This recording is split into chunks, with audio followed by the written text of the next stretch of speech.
और 5 का पंच पे सबसे पहले अहम खबर से आपको रूबरू करवाते हैं।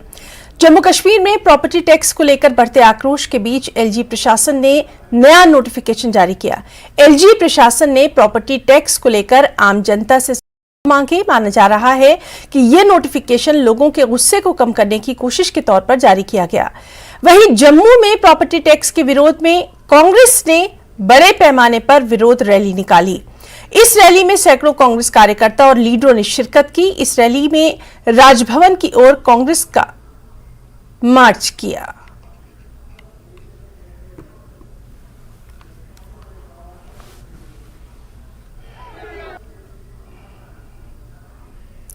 और इस वक्त हमारे साथ मौजूद हैं हमारे साथी समीर भट्ट। समीर, 5 का पंच में हम शुरुआत करना चाहेंगे। पहले आपसे ही हम जानना चाहेंगे कि प्रॉपर्टी टैक्स को लेकर लगातार हम देख रहे हैं कि वहां पर सियासत भी गरमाई हुई है, आम लोगों में भी गुस्सा है। अब इस गुस्से को खत्म करने के लिए, लोगों को समझाने के लिए क्या नई कवायद जो है वहां पर शुरू की गई है? आपके पास क्या कुछ तफसीलात हैं समीर?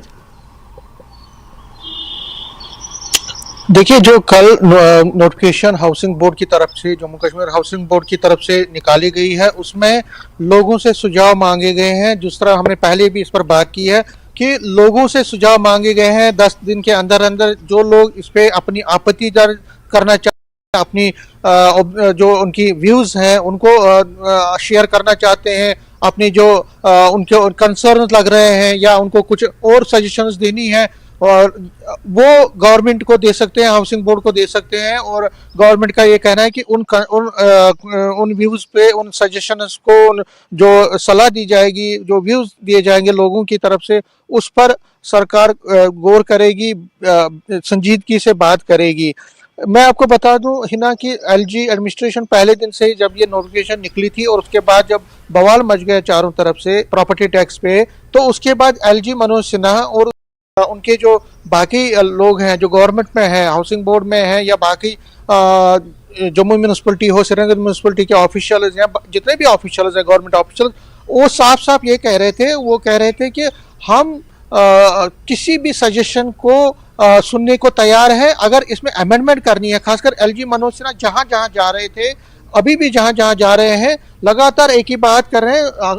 फंक्शन कोई भी हो, वो कहीं भी किसी भी फंक्शन में जाए, लेकिन प्रॉपर्टी टैक्स का जो इशू है उस पर वो बात जरूर करते हैं और साफ कह रहे हैं, बार बार यही कह रहे हैं कि लोगों से कि वो लोगों की आपत्ति अगर किसी को ऑब्जेक्शन है और सजेशन देनी है, कोई ये चाहता है कि इसमें अमेंडमेंट हो, तो सारी जो चीजें हैं उसको वो सुनने को तैयार है। गवर्नमेंट खुले दिल से बात करने को तैयार है। जो लोग इस पर ऑब्जेक्शन कर रहे हैं, देखिए अभी जम्मू चैम्बर ऑफ कॉमर्स की तरफ से यहाँ बंद भी बुलाया गया था, उस दिन भी जी ने यही बात कही एक फंक्शन के दौरान कि हम इस पर करने के लिए तैयार है, बात करने के लिए तैयार है। तो आज जो कल से जो फीडबैक लोगों से मिल रहा है, तो लोग ये कह रहे हैं कि वो अपनी तरफ से सजेशंस भी देंगे।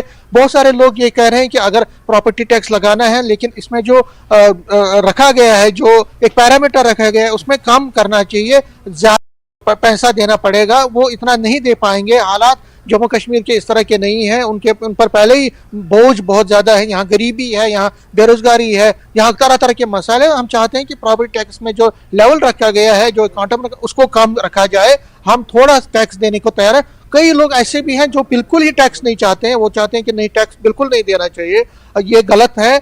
वो ऐसे भी बहुत सारे लोग हैं, ऐसे भी बहुत सारे लोग हैं जो ये चाहते हैं कि वो कहते हैं कि इनकम अगर हम प्रॉपर्टी टैक्स नहीं देंगे तो डेवलपमेंट के काम कैसे होंगे। तो मिला जुला जो ये चीज चल रही है, जो लोग इसके खिलाफ है उनसे कहा गया है कि वो अपनी सजेशंस दे। सरकार मन से इस सजेशन को लेना चाहती है, लेकिन उसके बावजूद भी सियासत जारी है, सियासी लोग इस पे सियासत कर रहे हैं। हालांकि आम लोगों से सजेशन मांगी जा रही है। इवन कि एलजी ने यह भी कहा कि जो पॉलिटिकल पार्टियां इसके खिलाफ है, जो ये कहती हैं कि प्रॉपर्टी टैक्स नहीं लगना चाहिए, हम उनकी बात भी सुनने को तैयार हैं, उनकी सजेशंस को भी सुनने को तैयार है। तो जो एलजी एडमिनिस्ट्रेशन ने खुला मन बनाया है इसके लिए, लेकिन अब देखना पड़ेगा कि इसका आगे की राजनीति क्या होती है। लेकिन जो आज कांग्रेस ने किया है, कांग्रेस ने अपने एक दिखाने की कोशिश की है कि वो लोगों के साथ है, लोगों के मुद्दे उठाने की कोशिश कर रही है।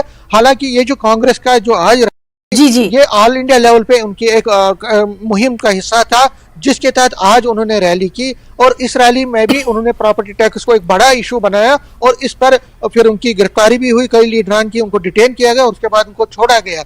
लेकिन न सिर्फ कांग्रेस बल्कि मैं आपको बता दूं बहुत सारी पार्टियां हैं जिसमें नेशनल कॉन्फ्रेंस है, पीडीपी है, या इवन कि हम बीजेपी के जिन लीडरों से भी बात कर रहे हैं उनका भी ये कहना है कि एलजी एडमिनिस्ट्रेशन को इस पर नरम रवैया अपनाना चाहिए और जितनी भी सजेशंस आती है उन पर बात करनी चाहिए और प्रॉपर्टी टैक्स में कोई ऐसा माध्यम उठाना चाहिए ताकि उनका जो कंसर्न है वो कम हो जाए।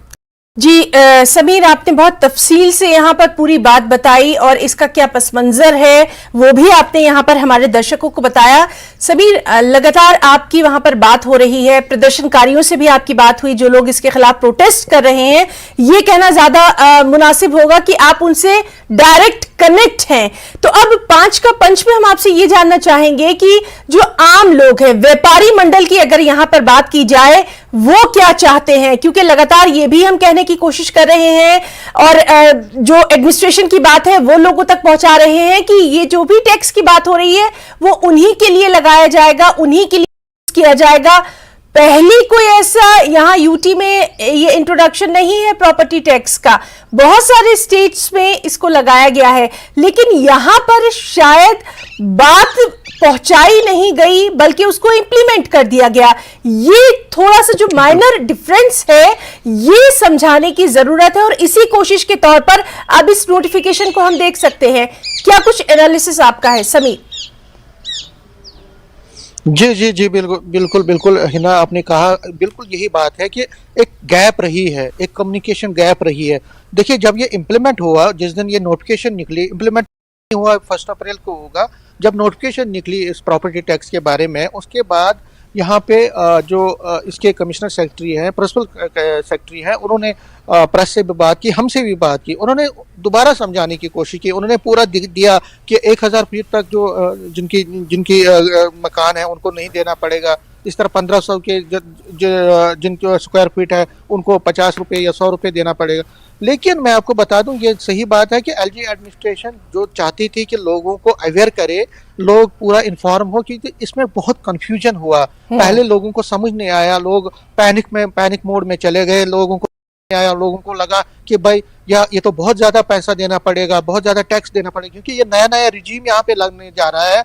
बाकी यूटीज में तो लगा हुआ है लेकिन जम्मू कश्मीर में ये नया चाहिए, और जब कोई नई चीज होती है तो जाहिर तौर पर उसको समझने में बहुत ज्यादा टाइम लगता है, तो यही चीज इसी में लगी। हालांकि जब एलजी एडमिनिस्ट्रेशन ने इसको समझाया, प्रिंट मीडिया के जरिए, टेलीविजन मीडिया के जरिए इश्तिहार लगाए गए और पूरी तरह से जम्मू म्यूनिसिपलिटी और श्रीनगर म्यूनिसिपलिटी भी इसमें सामने आई, उन्होंने भी अपने माध्यम से लोगों को समझाया, तो लोग बहुत हद तक समझ गए हैं। लेकिन जो पॉलिटिकल पार्टीज हैं वो अब इसको राजनीतिक तो हर चीज सियासी नहीं होती है, ये भी यहाँ समझने की जरूरत है। और इस अहम खबर पर लगातार क्या कुछ रिएक्शंस रहेगा वो भी हम अपने दर्शकों तक पहुंचाते रहेंगे।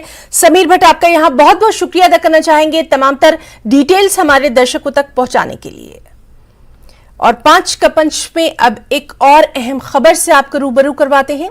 जम्मू कश्मीर के बजट के ताल्लुक से जो कि आज संसद में पेश नहीं हो सका, राहुल गांधी की टिप्पणी पर हंगामे की वजह से लोकसभा और राज्यसभा की कार्रवाई कल तक के लिए स्थगित कर दी गई। इस वजह से आज जम्मू कश्मीर का बजट पेश नहीं हो सका। गौरतलब है कि जम्मू कश्मीर यूटी का लगातार चौथा बजट संसद में पेश होने जा रहा है।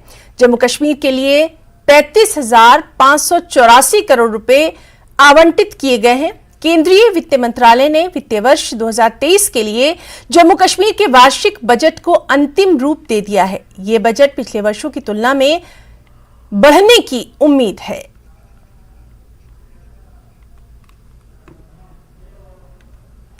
और हमारे साथ मौजूद है इस वक्त हमारे साथी दिल्ली से खुर्रम शहजाद।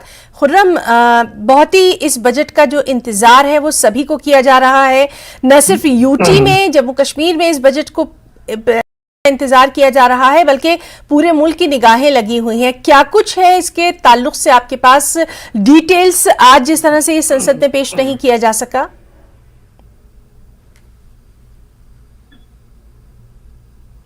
देखिए हिना, क्योंकि जम्मू कश्मीर का यह साल चुनावी हो सकता है, इसी के साथ साथ जम्मू कश्मीर में जो भी हालात हैं उसको लेकर मुल्क में सियासत होती है, ना सिर्फ भारतीय जनता पार्टी की तरफ से, कांग्रेस हो या फिर दूसरी जो सियासी पार्टियां हो, उनकी तरफ से भी लगातार बयानबाजी और सियासत होती है। यही वजह है कि सभी की नजरें थी कि आज वित्त मंत्री निर्मला सीतारमण जम्मू कश्मीर को लेकर के किस तरह का विवरण पेश करेंगी, बजट को लेकर किस तरीके की चीजें वो सामने लेकर आएंगी, फिर उस पर बहस होगी और 25 मार्च तक उसको संसद से, पार्लियामेंट से पास करा लिया जाएगा और फिर यकम अप्रैल से उसको लागू कर दिया जाएगा।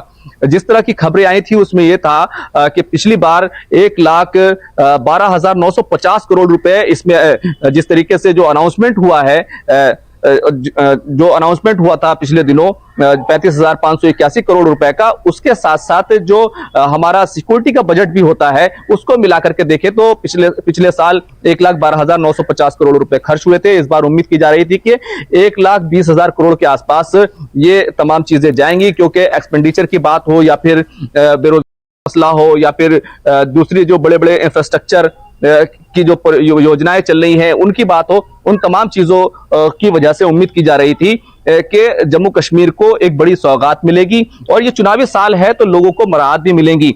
लेकिन सरकार कैसे जो है इस पूरे जो एक्सपेंडिचर का जो बजट खर्च करने वाली है उसका इंतजाम कैसे करेगी, इस पर भी एक नजर थी। जिस तरीके से म्युनिसिपल कॉर्पोरेशंस को वहां पर प्रॉपर्टी टैक्स के जरिए से वहां पर लगा करके कुछ रेवेन्यू जनरेशन करने की कोशिश की बात हो रही थी और उस पर विवाद भी हो गया, तो उस पर भी नजर थी। साथ ही साथ क्या सेंट्रल असिस्टेंट है, जिस केंद्र की तरफ से सेंट्रल असिस्टेंट दिया जाता है, जैसे पिछली बार 33,000 से ज्यादा जो है सेंट्रल असिस्टेंट दिया गया था, तो क्या सिर्फ वही रहेगा? ये तमाम जो मुद्दे हैं, चैलेंजेस थे, उनको लेकर के नजर थी। लेकिन आज राहुल गांधी की तरफ से विदेश में जाकर के जिस तरह की बयानबाजी की गई थी, चाहे जम्मू कश्मीर का मामला हो चाहे या फिर लोकतंत्र की बात हो, उसको लेकर के अपोजिशन और जो सरकार है, जो केंद्रीय मंत्री है, भारतीय जनता पार्टी है, दोनों के बीच में लगातार टकराव होता रहा। जहां सरकार की तरफ से राहुल गांधी से माफी मांगने की मांग की गई और कहा गया कि उन्होंने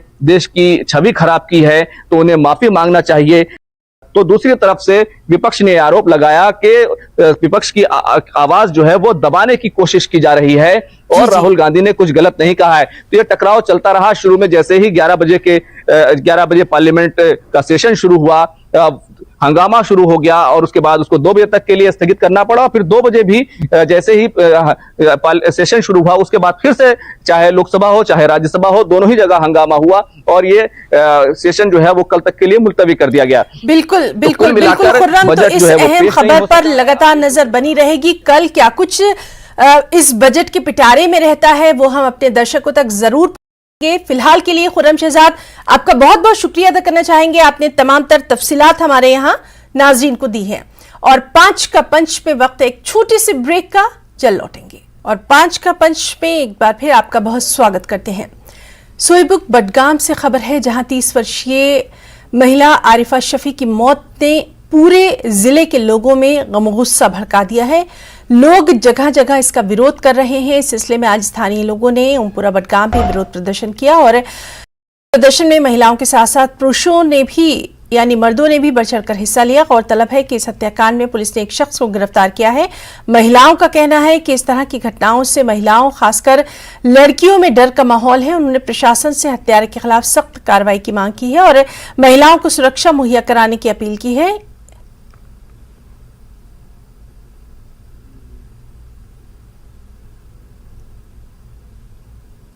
और सीधे हम रुख करेंगे, हमारे साथ लगातार इस अहम खबर पर तमाम तर अपडेट हमें दे रहे हैं, बाखबर करवा रहे हैं हमारे साथी आबिद हुसैन।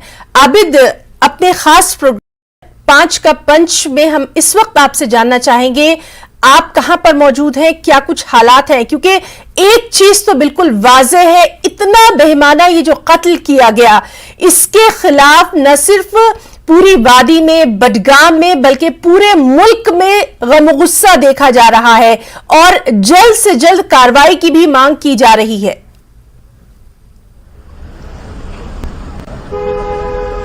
हिना, बिल्कुल, मैं इस वक्त डीसी ऑफिस बडगाम के पास हूं। हालांकि बडगाम के मुख्तलिफ इलाकों में आज एहतजाज हुए, यहां पर भी कुछ एहतजाजी मुजाहरे हुए और राइट्स के भी अफराद यहाँ पे आए थे, उन्होंने भी अपना एहतजाज दर्ज किया था। इसके अलावा जो जहाँ से मेन कल्प्रिट है जिसने आरिफा शफी को बेदर्दी से कत्ल किया, उस इलाके में भी सुबह सुबह एहतजाज हुआ और जिस इलाके से आरिफा का ताल्लुक था वहाँ से भी आज एहतजाजी मुजाहरे हुए।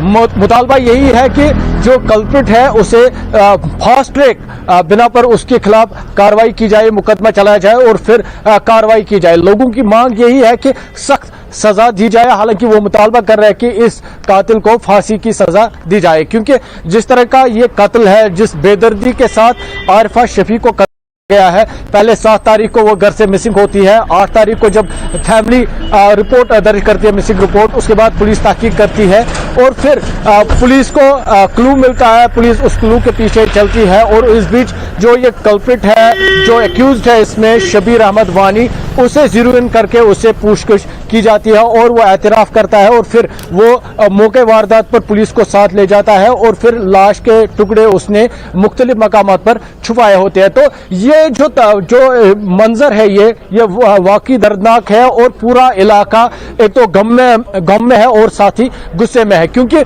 बड़गाम में हफ्ते में 2 कत्ल हुए।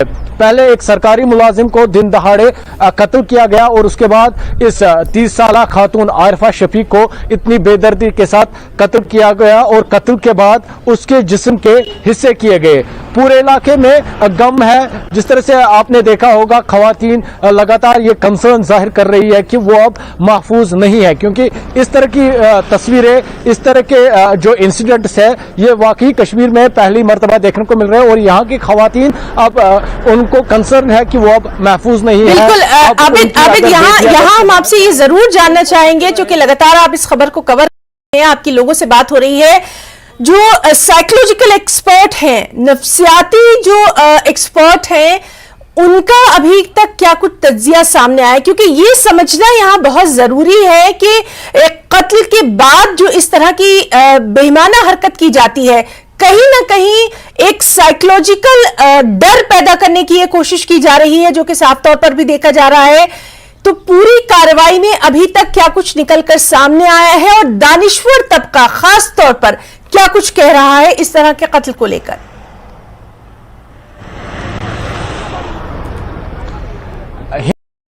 पहले हम पुलिस कार्रवाई की आपको बात करते हैं, क्योंकि कल जिस तरह से जो एसएसपी बड़गाम है उन्होंने प्रेस कॉन्फ्रेंस दी और इस पूरे मामले का खुलासा उसने मीडिया के सामने रखा। क्योंकि खुलासा नहीं, जो इनिशियल इन्वेस्टिगेशन उन्होंने चलाई वो उन्होंने मीडिया के सामने रखी और उन्होंने ये कहा कि किस तरह से इसने कत्ल किया है और इसने कैसे इसने खुद एतराफ किया है। और जैसे कि अनुमान लगाया जा रहा है, जो या एक्सपर्ट से बात की, क्योंकि इसने कत्ल किया है फिर ये डरा है, क्योंकि उस जुर्म को छुपाने के लिए इसने बॉडी को मुख्तलिफ पार्ट्स में काटा, क्योंकि ये जुर्म छुपाना चाहता था, इसलिए इसने बॉडी को मुख्तलिफ मकामात पर ठिकाने लगाया था। दानिश्वर तबका यहाँ का जो बात कर रहा है, उनका साफ कहना है कि जिस तरह से हमारे समाज में जराइम पल रहे हैं, जिस तरह से यहाँ के लोग चुप बैठे हैं, उन जराइम के खिलाफ कहीं ना कहीं वो एक वजह हो सकती है जिस तरह से ये जराइम अब बढ़ रहे हैं। उनका कहना है कि अगर एक मर्तबा इन जराइम के खिलाफ खुलकर सामने आया जाए, खुलकर एक साथ आवाज खड़ी की जाए तो बिल्कुल आबिद हुसैन, और यही हमारा मकसद भी है कि कम से कम एक बेदारी मुहिम जो है वो लाई जाए, जो तस्वीरें हैं वो अपने नाजरीन तक पहुंचाई जाए। आबिद हुसैन, बहुत बहुत शुक्रिया आपका तमाम तर तफसीलात के लिए, जानकारी के लिए। आज का पंच में अब एक और अहम खबर हिमाचल से है। कल से हिमाचल विधानसभा में बजट सेशन की शुरुआत है। इसको लेकर बीजेपी तैयारियों में जुट गई है। बीजेपी ने शिमला में आज बीजेपी विधायक दल की बैठक बुलाई है। ये बैठक नेता प्रतिपक्ष की अध्यक्षता में शाम 7 बजे विली पार्क में आयोजित की जाएगी। इस बैठक में नेता प्रतिपक्ष विधायकों के साथ मिलकर सदन में सरकार को घेरने की रणनीति तैयार करेंगे।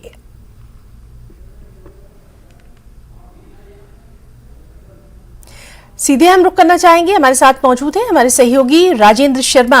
राजेंद्र, 5 का पंच में हम आपसे जानना चाहेंगे, बेहद अहम इस बैठक बीजेपी की माना जा रहा है, बाकायदा रणनीति तैयार की जाएगी और कई अहम इश्यूज हैं जिन पर सरकार को घेरने की तैयारियों में दिखाई देगी, रणनीति तैयार करती दिखाई देगी बीजेपी। डिटेल्स क्या कुछ है आपके पास? कितने बजे ये बैठक होना है और खुद नेता प्रतिपक्ष जो है इसकी अगुवाई कर रहे हैं, ये भी काफी अहम है। ही ना बिल्कुल, पहले ये बैठक 7 बजे के लिए शेड्यूल की गई थी, लेकिन अभी से कुछ देर पहले ये निर्णय लिया गया कि करीब 5:30 बजे ये बैठक शुरू होगी। और पहले जो बैठक का स्थान था वो कुछ और था, लेकिन अब जो है तो विधानसभा में ही ये बैठक रखी गई है और प्रतिपक्ष के जो कक्ष है उसमें सभी विधायकों को बुलाया गया है। तो ऐसे में बड़ी अहम ये बैठक होने वाली है, क्योंकि विपक्ष का रुख हम देख रहे हैं कि धीरे धीरे उग्र होता जा रहा है। आज जिस प्रकार से धरना प्रदर्शन हुए, शिमला में आक्रोश रैली भाजपा की तरफ से निकाली गई, सभी विधायक भाजपा के मौजूद रहे और नेता प्रतिपक्ष जयराम ठाकुर ने जनसभा को संबोधित किया, उसके पास राज्यपाल के पास गए और राज्यपाल को जो अपनी पूरी डिमांड थी उसको लेकर अवगत कराया।